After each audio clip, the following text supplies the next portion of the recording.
Cheers, and welcome to Bellevue. Half the time debating what to eat and what to cook that night is the same thing as talking about which restaurant to go to when I'm in downtown Bellevue. One of my favorite things to do is to go down to Bellevue Park, whether it's warm or cold, throw the ball around, enjoy some laughs, go Seahawks. And make sure to bring the kids down to the new Inspiration Playground in Bellevue Park, located at the southwest corner. So much fun.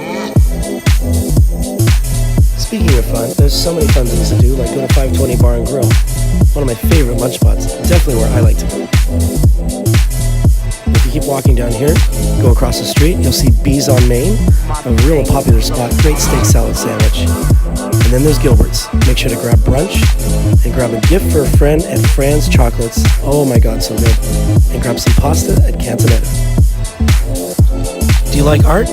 Make sure to stop by Gunnar Nordstrom's Art Gallery, located next to Joey at Bellevue Place. And every second Wednesday of every month, be sure to stop in for his latest art showcase. Stay tuned for the next episode of Exploring with Julian, when we look at Bellevue's downtown nightlife and shopping.